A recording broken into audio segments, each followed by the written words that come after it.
So guys, as you can see today from the title, we're going to be looking at the track plan, which is, well, this section here is the first turning from the workbench. So as it comes out the workbench, this is the first stretch, and as you can see the distance there, we've got the first bridge section. I've only got one piece of track on there so far. That's all fixed in place. I was currently working on this particular piece of track here, this section here.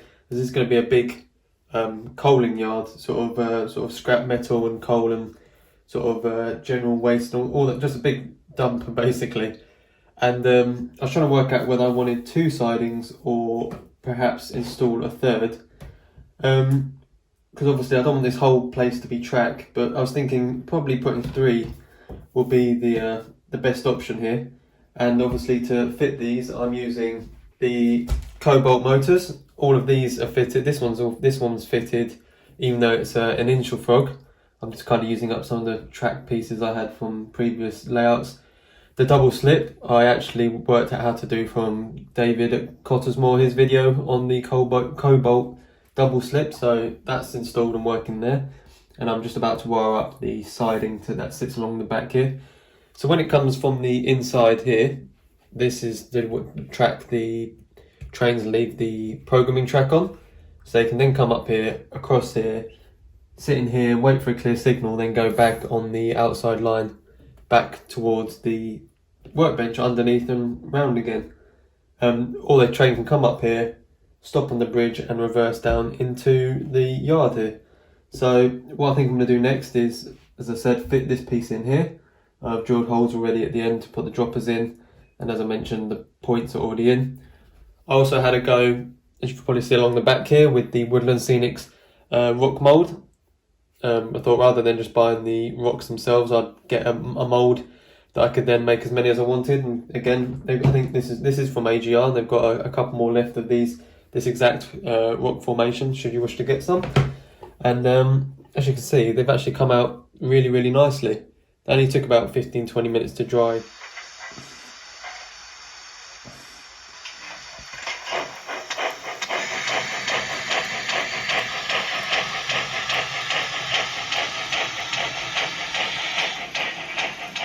So the view you've got here is from the bridge heading down towards the workbench.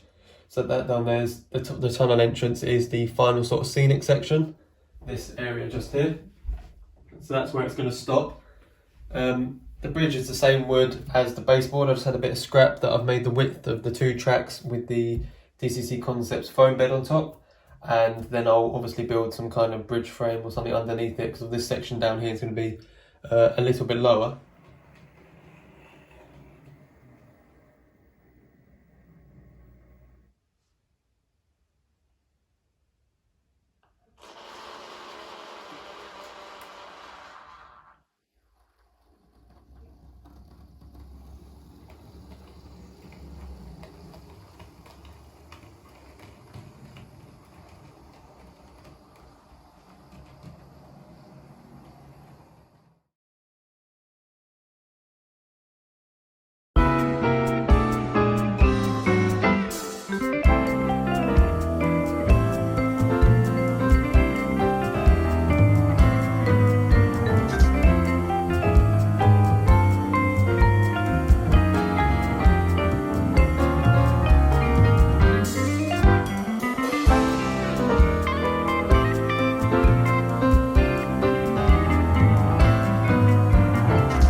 Right, so the next step, as you would have seen there, I've just prepared the area for the point and the holes for where the point rod's going to come through. So as you know, the spring's now removed, so this can move freely. The rails here just need to be joined together, and I've snipped the 2 joiners just in there to stop the frog from powering anything else. Got the isolating fish plates on. So what's next to do is assemble the DCC Concepts cobalt motors. Now these are only available in packs of 6. and this is the last one I've got left, so I'm going to have to go and buy another pack.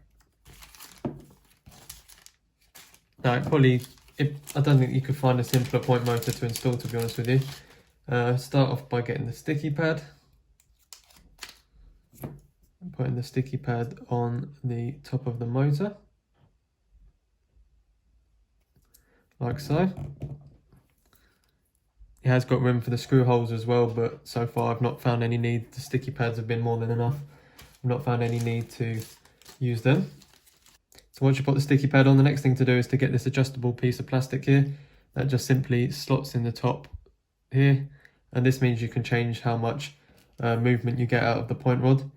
The point rod then feeds through one of these holes here. Let's go for the central one, and into one of those holes like so. Went to the top hole of this sort of piece here, and then you get the tiny little screw, sit on behind it, and this will hold that rod in place, like so. So all that's left to do now is to put the wiring in. Now, again, it says don't touch this unless you're using a manual switch. I'll put the negative in here first, and then the positive, and then the third one along here is going to be for the frog. So I'm going to get those wired in, and then we'll go back over to the layout. So for the frog wire, I'm using this purple wire I just happen to have to hand. So leaning it over the edge here because of the point rod, I'm going to push that down, put the wire in, like so, and release. And as you can see, that fits nice and tight. So I just got to do the other two, and then we'll go back over to the layout.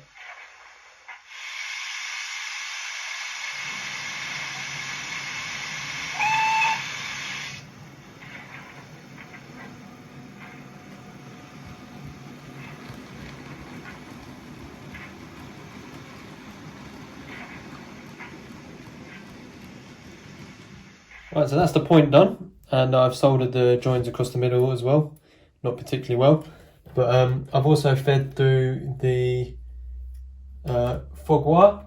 So next up is to glue the point down, and then we can get on to fitting the point motor. So using the copy decks again. Don't want to put any near the hole, just to stop the mechanism from working.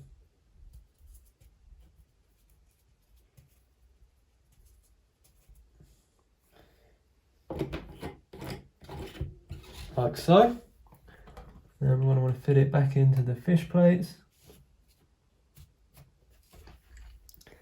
Yeah, that's looking okay. And then we're going to put some weight on it, let that dry for a little bit before we put the motor in. Otherwise the strength of the motor might start letting the point slide all over the place. So we'll let that dry. We'll come back and fit the motor. Whilst that dries, I'm going to also get to work fitting, soldering two droppers onto this piece of track here and getting that fit in. And then I'm also going to have another piece, rather than it curving around to here, I'm going to have it straight down here. And then there's going to be a hard standing across the top here using plaster of Paris or something. To mark that out, I'm going to be using the Goodwoodscenics paving tape. Now, I've seen a couple of people use this on YouTube. I think it's basically just foam on double-sided sticky tape that I can then use to mark out the area I want and do a nice neat layer of plaster of Paris. So I'm going to have a go at that. Okay, moving a little further on, I haven't quite got round to fitting the cobalt point motor, which is going to sit in there. It is all stuck down in there at the moment though, but I am currently working on the hard standing for that line. Now, as you can see, none of it's level yet, so I'm going to have to get out the sander shortly and sand it down. Although I have used a wagon to mark in the lines in between the rails, so things can actually run on it. I've also finished shaping the plaster. The polystyrene's already at the back, and just put some plaster cloth over the top of it. So now I've got it into this position, the next thing I'm going to want to do is start working on the Goodwood retaining wall. So this is from Goodwoodscenics. Again, if you use code Wardle Road, you get a discount at checkout. and they've sent me over lots of stuff. Actually, we've got this stuff, which is a few packs. If you buy this, the retaining wall pack, you get 3 packs of the upright posts, a load of weathered pieces of matchsticks, and the drill bit to drill these in.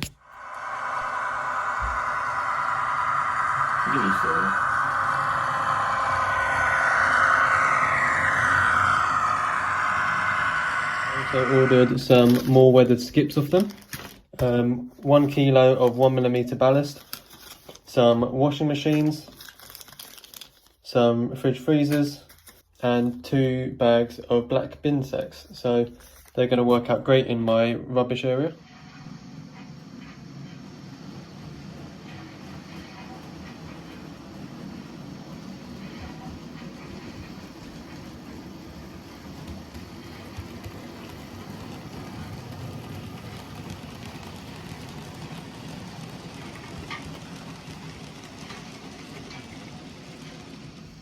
So while I wait for this to dry, as I said, I'm going to work on the retaining wall, which is going to come up to here. This isn't stuck in yet, so I'm just using that to get the rough idea of where it's going to sit. I'm then going to start sticking these rock molds that I made along here, and then I can use some more plaster to blend them into the background. So as you can see here, I'm using the Goodwoodscenics retaining wall kit, and so far I put 4 of the uprights in, and I'm slowly just filling them. I've just drilled a hole using the drill bit provided. So what I do is I just put a sleeper or a matchstick there, mark up at the end where the upright's going to go, drill it in, and then just a dab of Gorilla Gel at the bottom is going to seal it in nicely. And as you can see, the wall is already starting to take shape, and it comes up perfectly to the height I want it as well for the embankment. So as I go along here, it will then eventually curve out to the side here to join up with the retaining wall from the tunnel.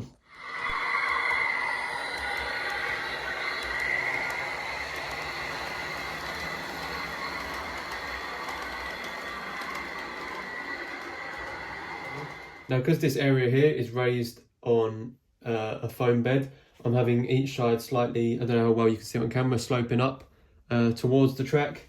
As Eric from Harefield Road suggested, it would have been easier just to put a layer of cork around it, but I'm past that stage now, so I'm just going to have to deal with this as it is. Now, it looks a bit rough, but I just need to start sanding it down, then hopefully get some kind of base layer coating on it.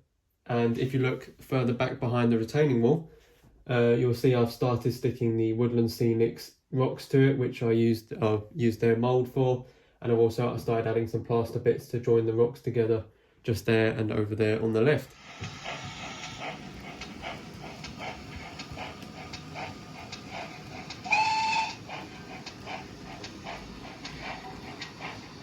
As also recommended by Eric, I'm probably going to be adding a head shunt.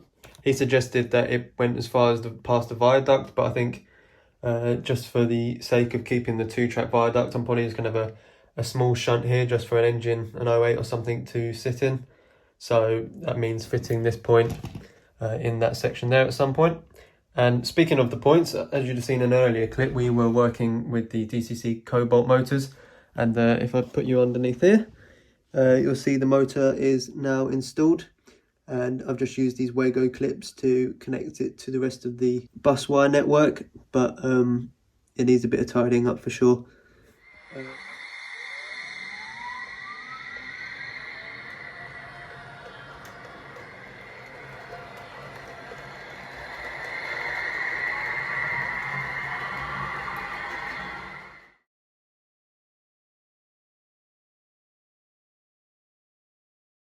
So as you may have seen in some of the clips already, we have a special visitor here at Wardle Road today, and this is a visiting loco from Harefield Road Model Railway. So I will leave a link to his channel in the description. But he has very kindly lent me his S stock, so I thought, why not now, then a better time than ever, to have a sort of more in-depth look as to what he's done to this loco, and maybe get some running shots as well. So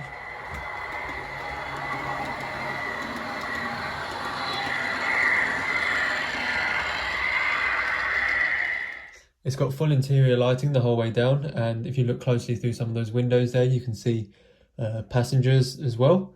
So what we're going to do first is turn the headlights on. Now this is connected to my DR5000 and I'm just using the Z21 app. So to turn the headlights on, I'm going to press 0. And as you would have heard, there's a little click as if the driver himself had turned it on. We're then going to turn the sound on, which is 1.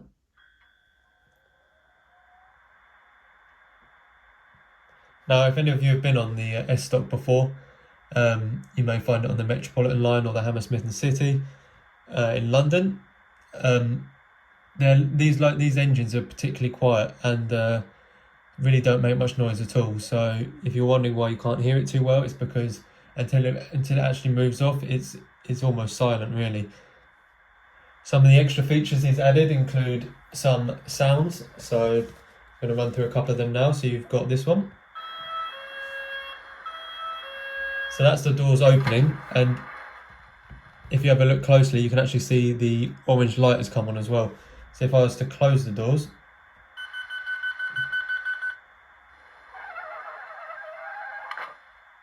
that light now goes off. You've also got some tannoy announcements. This is an all stations Metropolitan line train to Aldgate. And this train is ready to depart. Please stand clear of the doors.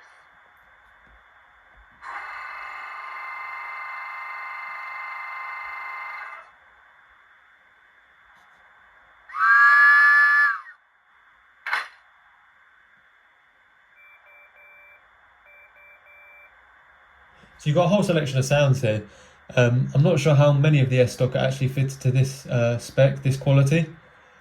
But of course, there weren't that many of these made either. They were only made as a special edition, if you like, for the London Transport Museum.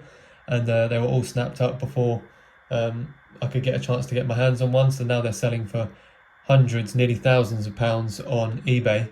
And I can imagine one of this quality for going a lot more than the retail price. So what I'm going to do is get it going backwards and forwards a little bit. As you know, I've only laid a small amount of track here so far.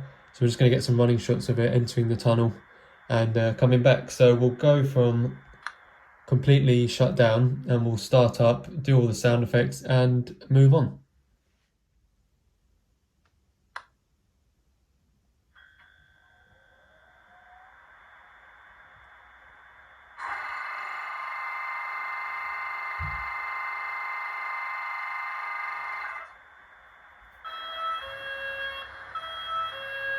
This is an all stations Metropolitan line train to Aldgate.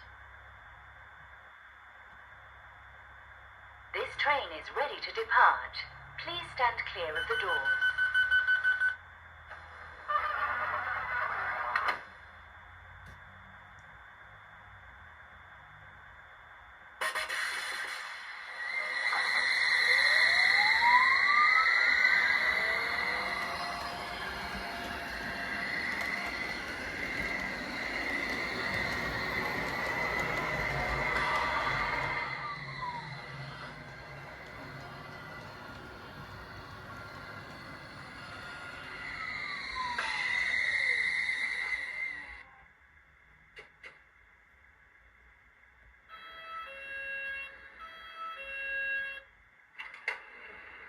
So what you may not have seen while I've been driving this up and down is that it's actually got manual braking fitted to it. So while this train's moving, if I was to accelerate it here on the Z21 app,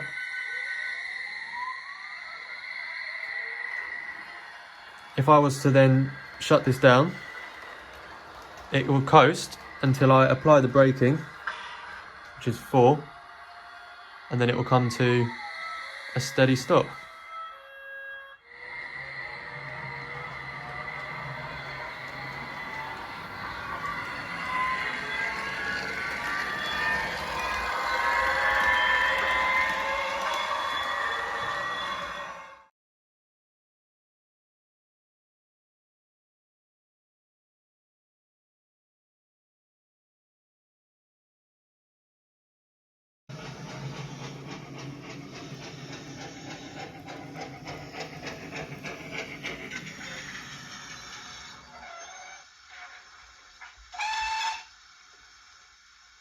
So the next loco I was lent was this London Transport Pannier. and as you can see, it's been beautifully detailed with the lighting and the flickering firebox you can see there as well.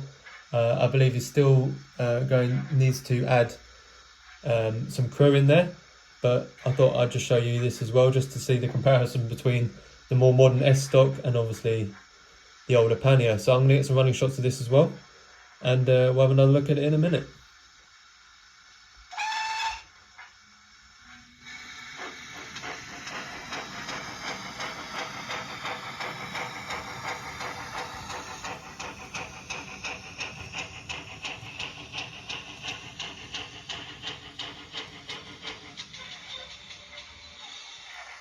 As I mentioned before, he's done a brilliant job putting this together, and there is a tutorial on his channel as well.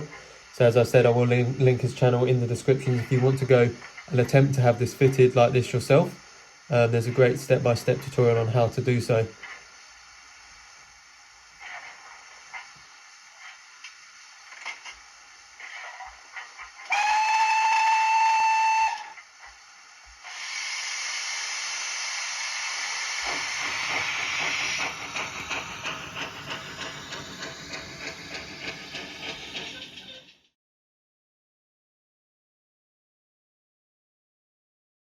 So I thought I'd give you another update on the yard I've been working on. As you can see, the Goodwoodscenics retaining wall, sleeper retaining wall fence has gone up, and I'm going to continue to use that along here as I work my way further back. I've also started filling it with some coal as well. The road surface still needs a couple of holes still need painting, and the track obviously needs cleaning. I have also started on the head shunt over here. So I've just got to get that point in and wired up. I went to AGR this morning to pick up some more cobalt point motors, and also picked up this class 25 as well. So might have some running shots of that later on. But yeah, this is all I've managed to do so far. It took quite a long time to get this surface to where it is now. But as you can see by all the white speckly dots, the painting's not quite done yet. My main aim for the rest of this video will be to get this head shunt wired in and get a cobalt motor on that, then obviously fill in that piece of track there. Have that one up here reconnected, because I needed to resolder the joiners across the two rails there, and then hopefully we'll finish off this video with some running shots coming into the yard. So I will see you shortly, where hopefully I have made that progress. While I remember as well, I've been opening the Notch or Knock advent calendar. This is day 1 of 25, and as you can see, it's a chap playing a trumpet. If you wish to see what all the characters are each day, I will post an update on Instagram and Facebook, both Wardle Road. So if you want to go check that out, you can see which character we get each day, and if you've got any recommendations as to where you think that character would be best suited, then do let me know in the comment section. So this is going to be my final sort of clip for this video. I hope you have enjoyed it. I'll just show you the sort of where we're going to leave off from this video, and then next video hopefully I'll have made some more progress along here. So as I mentioned before, the head shunt's now in. I picked up a few more coal wagons to go behind the back of the 25 there, and if I bring you back down here, you can see I've started filling in another section with some ballast, again from Goodwoodscenics. All of this except those tyres are from Goodwoodscenics. I've also weathered the back panels of where the coal sits, and put some white goods and some other bits in there.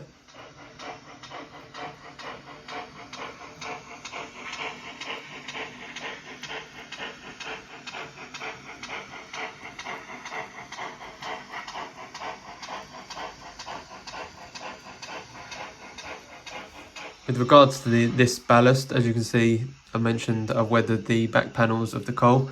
I've got to do some light weathering once the glue is dried for the ballast, and you see it's pouring over the side slightly there, just alongside the skip. So that needs weathering, and then I'll give it a spray of the WWS Scenic spray, layering spray, and that will seal all of that and all the weathering in. And then I've just got to start weathering in those white lines, and that's where I've carved out the plaster for the wheels to roll through nice and smoothly when it comes down into this area here. As always, if you did enjoy this video, don't forget to hit the thumbs up, and if you're new around here, feel free to subscribe. If you want to go the extra mile to support the channel, there is a channel membership option from 99 pence a month. That just gives you extra emojis and things in the live streams. Other than that, I hope you guys did enjoy. Do let me know what you thought of it in the comment section below. And other than that, I will see you all next week or possibly the week after. But thank you for watching.